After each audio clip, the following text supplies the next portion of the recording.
পৃথিবীর সবথেকে বৃহত্তম মহাসাগর হচ্ছে প্রশান্ত মহাসাগর, যেটা পৃথিবীর সবথেকে বৃহত্তম মহাসাগর।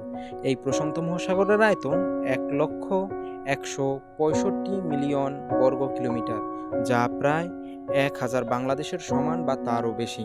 প্রশান্ত মহাসাগরের সবথেকে গভীরতম স্থান হচ্ছে মারিয়ানা ট্রেঞ্চ, যা মাউন্ট এভারেস্টকে ডুবিয়ে ফেলতে পারে। প্রশান্ত মহাসাগরে রয়েছে ২৫,০০০-এর বেশি দ্বীপপুঞ্জ, যেটা পৃথিবীর অন্য কোনো মহাসাগরে নেই। প্রশান্ত মহাসাগরের ভিতরে বিভিন্ন ধরনের প্রাণী আছে, যেটা আমাদের জীববৈচিত্র্যের জন্য খুবই গুরুত্বপূর্ণ। প্রশান্ত মহাসাগরের ভিতর রয়েছে হাজারো রকম প্রাণী, যা প্রায় এদেশের পৃথিবীর ভিতরে বৈচিত্র্য বয়ে আনে।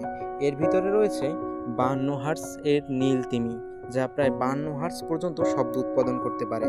এই প্রশান্ত মহাসাগর সবথেকে গভীরতম স্থান হচ্ছে মারিয়ানা ট্রেঞ্চ, যেখানে ডুবুরিরা পর্যন্ত যেতে পারে না। আর এই নিত্য নতুন এইরকম ভিডিও পেতে আমাদের চ্যানেলটি সাবস্ক্রাইব করে রাখুন, পাশে থাকা বেল আইকন বাটনটি বাজিয়ে ফেলুন। ধন্যবাদ।